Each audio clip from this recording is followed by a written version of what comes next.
May gabi mga kaigsunan no kanina kita karon din no sa usa ka dakong panagtigom atong gihimo dinhi sa nindot kay nga gymnasium sa San Fernando Bukidnon. Basig matingala mo kung anong naami dinhi tungod kay ang AWR o ang Central Mindanao Mission nagahimo og kaning dako nga panagtigom alang sa sa share o sa pagsabuhag sa maayong balita sa atong mga pinalangga nga mga katawhan nga naga-attend dinhi matag gabi. But despite of that, ato gihapon padayunon ang ato tulumanon takna sa pagtuon sa mabuo nga panahon. O ato makauban karong gabi na walay lain ang ato mga pinalangga nga mga directors sa South Philippine Union Conference, si Pastor Rene Rosa, ang atong NDRIL director, of course, na po dinhi ang akong my better half, si Dr. Oliver Pido, ang education director sa South Philippine Union Conference. O before ta magsugod akong hangyon si Pastor Rosa sa paghatag sa opening prayer. Mag-aampo kita mga kaigsunan o kaiglaan. Niining taknao Diyos, among ipasalamatan ang kaigayunan, din makaymo kami is pagtuon, ngatos mga bililhon nga mga pagtulunan o kumaturan, niining episode sa taknas pagtuon, niining kagabion among lauman, nga pinagisgahom sa Espiritu Santo, kami nga mga batbat niining mga pulong sa maturan, o ang mga nagapamati, makahimo sa pagdawat sa mga bililhon nga mga kamaturan ingon nga dako kayong kahimuan ngadto sa among pagpangalaga o pagtuo ngadto sa among Ginoo nga si Jesus. Ang imong pag-amping maangko namo sa matag usa ug ayaw ikuli ang imong gugma alang kanamong tanan pinaagi sa grasya ni Kristo Jesus. Amen. Amen. Of course, akong gitimbaya ang atong presidente sa Central Mindanao Mission nga nahimutang din sa Valencia City, si Pastor Porfirio Lagunday, ang atong presidente. Of course, atong executive secretary, si Pastor Cabil, o atong treasurer, si Sir Godilano. Of course, may gabi atong mga pastors nga atong nakauban din yung matag gabi. Of course, diretso ta sa atong lesson, Pastor Rene o Yes. Dr. Pido, kaning mission to the powerful, ang mission ngadto sa mga gamhanan nga Mga bantugan nga atong mga higalaw sa atong mga igsoon. Diretso ta dinhi sa Tuesday's lesson, no? Yes. One of the Bible characters nga gisgutan sa atong lesson napuntirya dinhi sa sugilanon ni Nicodemus. Of course, gigamit iyang pangalan tungod kay gi-describe siya dinhi sa atong lesson nga usa ka tawo nga dili ordinaryo ang iyang background, no? No need to introduce Nicodemus to us, pero I'd like to ask one of you, how do you see the approach of Jesus ngadto sa kang Nicodemus nga dili usab nga makonsider nato nga dili pud basta-basta nga tawo nga nagakupot og kaning how do you call that, position sa sosyedad nga yang girepresentahan, and it's quite difficult, no? But Jesus was able to gain his confidence. How do you see this? Okay, nindot kay itong mga leksyon kay galaan ano? Tungod kay ang approach nga gimo ni Kristo kay nasayod si Kristo gila gani ni Nicodemus nga magtutudlo sa Israel. O gila siya sinurdos nga pangulo sa mga Hudyo. So siya isa sa mga maalamon nga tao sa ilang mga kapanahunan. O giila ni Kristo ang iyahang ingon ta kaalam apan si Kristo wala gyud naggraduha, no? Ngadto sa papasantok bahin sa mga gihangyo o mga pangutana nga misantop ngadto sa pangunahon ni Nicodemus. Kay nasayran ni Ginoo Kristo mga kaigsunan ang gibati sulod sa kinuyok-uyokang bahin sa kasing-kasing ni Nicodemus. So sa moong pamaagi nasayran ni Kristo ang iyang gikinahanglan gayon, no? Ang tao bisan unsa nato ka malamon, Pastor Roxy, right. Ang tao naagi hawang sa atong gibati kung naay gitawag nato nga gusto na itong makabot nga makaangkot na bitaw o kanang paglaom sa kalipay nga ang atong kinabuhi masiguro.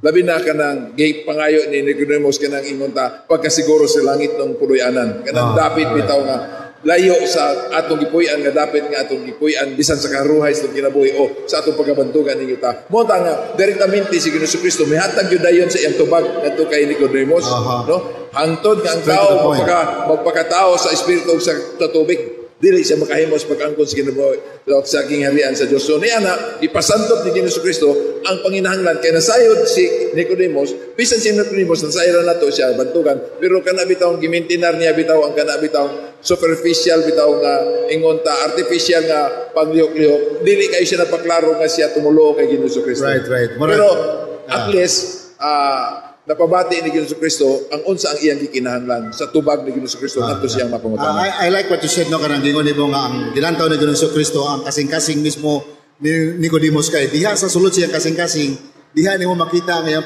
panginahanglanon, no? Oh, yes. In fact, sa introductory parts itong lesson, I like what it says here, no?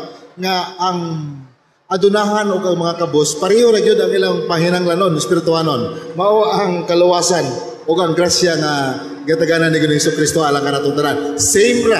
Although the approach of dealing with them siguro magkalahi-lahi, pero ang sulod sa kasing-kasing magamhanan man na siya o madonahan man, makabos man or unsa man na siya, pareho ra. There is no such thing as kanang nagkalailahi nga mga pahinanglanon spiritually. Dr. Pido, what is your takeaway from this lesson? Okay, napaka-importante no, nga nung powerful. The word powerful here sets this topic apart from the rest of the topic. A person is powerful once he has authority, once he has influence, once he has control. In the part of Nicodemus, he is a learned person. So mo ni siya mga equivalent nato karon ng mga professors sa mga state universities, sa mga dagko nga universidad. Now, why is he powerful? Because number one, when you're learned, you have influence. You have control over people's kanang thinking. And napaka-importante din, the point ito bitong gi-introduce sa first part sa atong lesson this week, which is unlimited atonement. Kasi there is always a perception nga ang mga nanginahanglan og salvation mo ni mga naglisod, mga pobre. I mean that's always the parang mindset ba. But this lesson, it changes us our perspective nga the powerful need salvation as well. Hence, unlimited atonement. But you see the struggle of a learned person to accept something which is new. Nga kana bitong wala gidawat sa iyang society. And that is Nicodemus. Mo kay nang dili dayon hayag ang iyang pagdawat nga I am accepting Christ as my Savior. Everything was so sublime and implied, correct? Pero makita lang nato hints nga he was converted. Kaso lang dili niya mahayag because that is actually the challenge when you are in a society of learned and kana bitong naamoy gipanghawakan nga this is what the truth is, mo ni atong gituhuan, mo ni atong gina-nurture, then suddenly something has changed. So, mao ni siya ang challenge sa usa ka powerful person who is learned. I like what you said. Okay. Dili biya sayon sa usa ka tawo nga kanang daghan na ibawan o kanang budali-dali lang nagdala tayo daghan nga mga education ng credentials bitaw. Educational attainment unya murag in a way imong mapakita nga murag nay usa ka butang nga wala nimo nahibalan. So lisod kay siya i-confess, no? But especially sa imong spirituhanon nga panginahanglanon. In fact, I think ang reason nga nung niadto si Nicodemus ni kanto kang Kristo is of course makita natong intention is nagit siya butang nga iyang nalibugan nga gusto niya nga maklaro siya ang panghuna-una. Bisan to by night lang, no? Tago lang gabi siya kay ano di niya gusto ipadayag sa iyang guling sa katilingban nga naa siya ingon ta gustong masayran bahin kini Ginoong Kristo. Nakita nimo si Nicodemus, nagsunod yun siya kay Ginoong Kristo. Unsa ang iyang nahimo kay sa iya lang approach kay Ginoong Kristo, ingon sa maayong magtutudlo. Ingon sa Ginoo, dito nga nung gitawag mo kumayo. Acknowledge niya. I-acknowledge niya tungod kay nakita niya, ingon niya, ikaw lang makahimo nining mga butanga. Gawas ikaw gikan gayud sa Dios, no? So iya nakita ang mga milagro nga nahimo ni Ginoong Kristo. Apan medyo nagpakita lang siya nga wala gyud siya nagpapronte ngadto sa katilingban nga siya usa sa mga konbertido ba nga ingon ta nasayod unsa ang kanang tubag sa iyang panginahanglan sulod sa iyang gibati sa sulod sa iyang kasing-kasing. Pastor, I think one thing which is very tricky nganong he has to do it in secret. Kasi number one, when you're in a person in position, you are maintaining a status. Pangalawa, Jesus comes from Galilee. It's a place nga kanabitong mga sinalikway. Kanabitong you cannot expect wala giilagyod nga dapit ba nga mugikan diha ang mga propeta manalagna or mga learned nga mga tao. So ubos gyud nga dapit. Mo na nga lisod kayo dawaton. Ako learned tapos moduol ko nimo nga gikan sa kadapit nga wa giila nga adunay mga tugan nga mga learners pero yeah, so it's quite a challenge for him. Si Nicodemus biya membro biya sa para mga parisiyo, Sanhedrin. mga Sanhedrin. Yeah. So mga teachers of the law, di ba? So dili basta-basta. So wala gyud sila kunahuna kay nasayon sila og sinati nila ang balaod. O So, okay. So, meaning to say, kanina yung mga taong mga gamahanan like Nicodemus, ang pag-approach dahil sa ilaha is, it's quite, kanang medyo, kanang, naman ko sila ginabit-bit nga, just like what Ma'am Pido said, Dr. Pido said, Bit-bit nga kanang credential. status bitaw nila nga ilang ginaprotektahan. oh, But I think it's okay na we have to talk to them in a straightforward manner. tama. Kaya si Kristo, wala niya gipaligoy-ligoy, wala niya gipatuyok-tuyok. Kana bitong para lang gud nga madakpan ni Nicodemus kung sagoy itubag ni Ginoong Kristo. But in this case, ang tubag ni Ginoong Kristo nga hatod niya kay Nicodemus is actually a straightforward kind of answer. Tama. Yes. So I think that's one of the approaches nga to makita when dealing with the kanang learned and the powerful people. So sahay di nato ma-blame sila nga dili nato makita nga daw na sila gipanginahanglan pero actually deep inside ang ilang need pareho ra gyud sa mga uban nga mga tao, especially in their need for salvation. Wala gyud kalain. Most of you, Pastor, a lesson learned in this topic is, kita nga mga Seventh-day Adventists, no, we are big believers, dapat very keen ta, sensitive ta sa konteksto, sa mga tao nga atong gina-reach out. It's just like ni Aman, di ba, sabi dito, nga I think God was very patient and Elisha was very patient. Kitungod, isag, dili pa yun totally ka ng correct, aligned yung mga panghuna-huna, nagyahapoy influence gaman.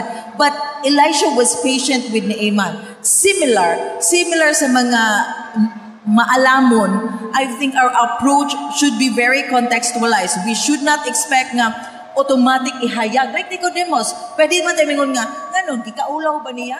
Unta adlaw siya nagpakita sa Ginoo. Correct? But we have to understand why he has to meet Christ in secret. Because that was his context. That was his struggle for him also.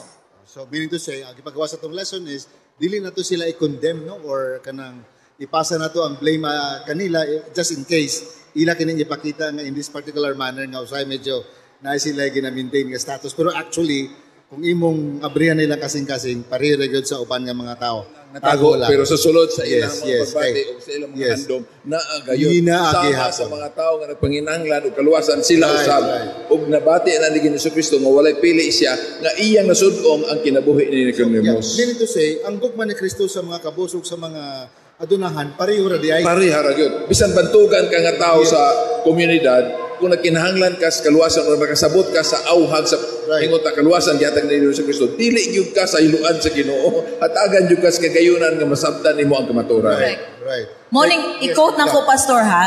Sa atong lesson, sinabi dito, God leads new converts on step by step and knows the appropriate moment in which to call for a reform in a certain manner.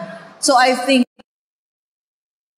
telling us to be more empathetic with the struggles of the converts, to be more patient, and kanabitong to be less judgmental sa ilang ginapakita nga how they respond to faith. Nabiya Pastor Rob. Yes, sige. Roxy, ang mga maalamon biya itong hunaon, mangutana biya na sila usahay laom kayo ba? Usahay hunahuna na to nga gisukod lang atong kaalaman unya murag prejudice na dahil ta di tam tubag.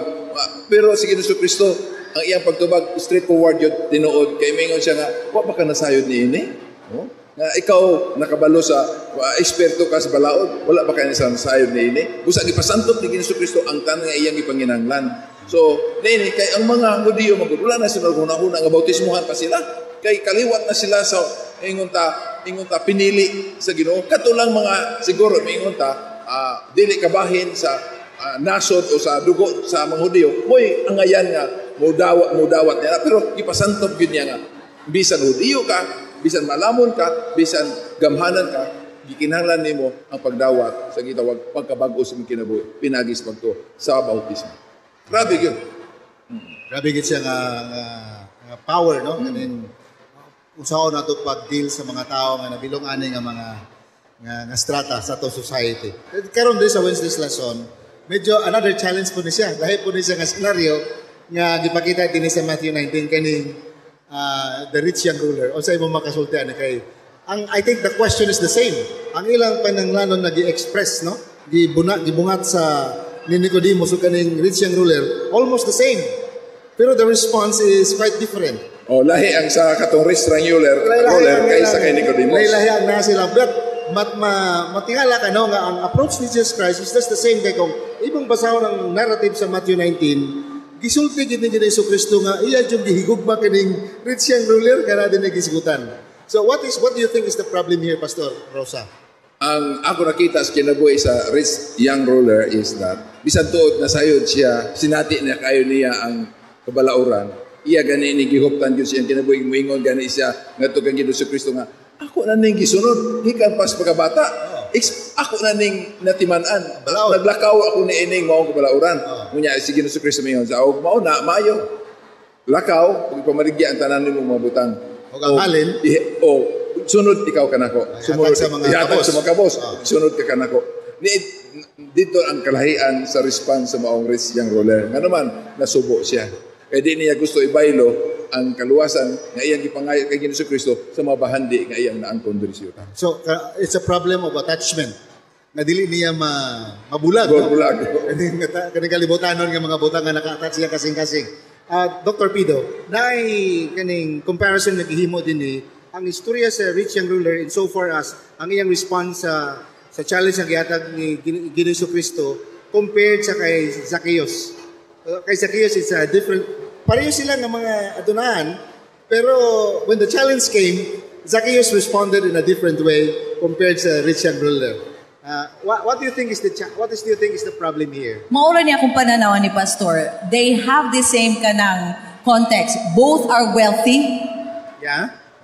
Pareho na sila, they have to give up, di ba? Pero nganong lahi man ang pag-address or pag-respond ni Zacchaeus aning call of faith. I think the difference is, where the rich young ruler, curious siya. It's more on, kinibitaw, mental curiosity. Okay. Dili pa buo ang iyang kasing-kasing. But yes, it's triggered already kasi he knows that God is good. Jesus Christ is good. Naanan na da. But unlike Zacchaeus knew what he needed eh. Klaro sa iyaon sa iyang panginahanglan, maunang the desperation to see Jesus was actually there. He was willing to leave ka ng iyang status symbol. Imagine mo, ikaw na kay status symbol niya, musaka kag kahoy para lang makita nimo ang Ginoo. Duha na dawat nimo imong insecurity nga mubuk ka. Di ba? That's a physical limitation. And dawat put nimo to overcome that mukat-kat kag sycamore tree just to see Jesus. I see the desperation of Zacchaeus to find resolve sa kanang hawang sa iyang kinabuhi. And he knew what he needed. Kaya Jesus dili na kinahanglan moingon ang Ginoo nga ibaligya ang imong mga kabtangan. No. It was spontaneous, very fluid ang iyang response because he knew what he needed. Whereas, the rich young ruler knew what he had. Morning, ang kaya na kung i-perform Ginoo. I can follow the commandment, pero giigo siya sa Ginoo. Sa usa ka butangan, God knew mo yung weak point. And he was not yet ready to submit in that area. Actually, Pastor Rene, ako nakita murag mas lisod pa ang kahimtang ni Zacchaeus compared sa rich young ruler kay daghang mga accusation nga gilabay against nining daghan accusation tinuod. Perting daghan na gyud. Giilagan siya sa Zacchaeus nga kanang betrayer sa iyang kaugalingon nga mga tao. Kaya nga naman mukulikta siya og nagtrabaho siya sa gobyerno sa Roma nga tax collector, chief tax collector. So meaning to say, ang iyang status symbol ng iyang gi-maintain, realizing later on iyang na-realize nga mas iyang gi-sacrifice in favor sa status symbol nga ma-align nimo diya kang Ginoo Kristo. That to him is more important than the status symbol nga atong usahay maangkon din sa kalibutan. Yes. Siguro ako nga bati sa pangunahuna ako ibutang akong kulingon ngadto kay Zacchaeus siguro mo ning gibati ni Zacchaeus sa akong pagbati nga mas nakita ni Zacchaeus ang bili sa kinabuhi, luyo sa kinabuhi nga iyang naangkon karon. Kabtangan, ingon ta dato siya ug iyang nasigon na sud-o nga mapalit tuod sa tanan. Kung natay sa lapi ang gusto natong paliton, pero dili nato mapalit ang gitawag kinabuhi. Kaya ang tao mamatay magyud. Mugsangko kita sa gitawag kamatayon. Pero iyang nakita nga kining kinabuhi nato makaangkon lamang ta og paglaom luyos kamatayon sa kinabuhi nga atong ingon ta ginahandog na alang diha kang Ginoo Kristo. Ug iya nang nasabtan. Right, Mo na wa nasabtan ni atong rich young ruler. Yeah. Di niya ikambyo ang sarapi niya kaysa unsa kalag mo nang atong teksto nagaingon nga unsa may imo maangkon sa kalibutan kung maangkon nimo ning tanan unya mawala imong kalag. Correct. Ang emphasis dito kining kinabuhi nato karon. Ang nakita na ko ni Pastor, even kining how that person was described, three, very strong ang adjective nga na-describe aning tawhana. He was rich, he was young. He had so much to lose kasi nga bata pa siya. The future is very bright. He was rich, he was young, he was a ruler. Ibig sabihin, ni siya when all of these are good, pero it also tells us, when you're rich, when you're young, and you have it all, nga bata pa ka, and you're ruler, you have authority, mauusahay na ang maging balakid, no? To really accept faith. And however, sa chaos, kining sa chaos, ang iya ba yung dungog ani kay very negative. Kanang mangingilad, di ba? Kurakot. Oo, kurakot. Very different from how this person, the rich young ruler, is identified. So, Yes, Pastor that's Roxy, nice. dili di ayon napasantop nga kung bisan unsa ka knowledgeable sa kamaturan, basa mo Biblia ug dili makita sa imong kinabuhi sulod sa imong singkasing, ang gitawag pagtuog yun bitaw sa imong naangkon nga kamaturan, walay bili, mahimong taphaw lang ang tanan. Kaya sa panahon nga kinahanglan na ang imong pagtuo nga makitaan pinagi sa buhat, dili na nimo na mahimo. Okay. Dili nimo mapadaya. Yeah, right. I also like what Dr. Pedro said no kanina nga sa kaso sa rich young ruler is it's more of the mental exercise ba. Kaya nakabalo man siya sa balaod. Pero sa practice, wala absent no sa iyang kasing-kasing. So I think mo tong challenge nga nakita ni Ginoong Kristo na imong giingon nga mao ra gyapon ang issue dito ra gyapon paingon sa sulod sa kasing-kasing sa usa ka tawo. It all boils down into the heart of one particular person kay sa atong kasing-kasing makita natong atong panginahanglanon usara gyud. So, Okay. okay. Ato ipasantop nga to sa atong mga tigpamati, no? Mga kaigalaan nga ang dato og pobre pareha ra gyud tag adtuan kamatayon. Kamatayon. Pero ang pinaka-importante ang atong leksyon sa Mateo nag-ingon nga mas maayo nga bisan mawala ang tanang butang nining kalibutan na apan masiguro nato ang kinabuhi luyos kamatayon nato karon pinagi kay Kristo sa iyang paingon, I am the way, the truth and the life. Right. And then I am the resurrection. Kung atong maangklang atong kinabuhi diha kang Ginoo Kristo sama kay sa Kristo dinhi nato balihon unsa ang ingon ta salapi nga atong mahatag ngadto sa kabus ug atong mapasikuli ang atong ingon ta relasyon ngadto sa atong Ginoo kay mas mao na atong i-prefer kaysa pag ingon ta pagkinabuhi nga naata sa ingon ta kabuhong sa mga bahandi nga layo kanato ang paglaom diha sa pagtuo sa kinabuhi nga gisaad ni Ginoo Kristo. Well said. So walang tayo igong nga panahon ta Pastor Rene and Dr. Pido ato ning padayonon karong Biyernes no.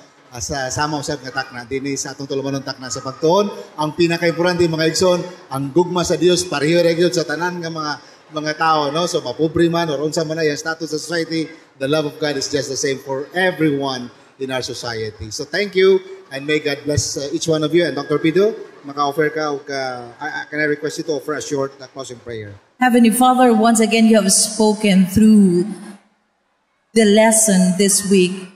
It is a challenge for the church, Lord, to reach out to all people from all walks of life. While it is intimidating for us, for some of us, to reach out to those who are powerful, those in position, those who have possession, Lord, teach us to find ways how to reach out to them in love so that they too will find the unlimited atonement and enjoy the benefit of the love of Jesus Christ for each one of us. So Lord, remember us in the struggle, in our different struggles, and even in our corporate struggle to reach out to all people. In the loving name of Jesus we pray. Amen. Amen.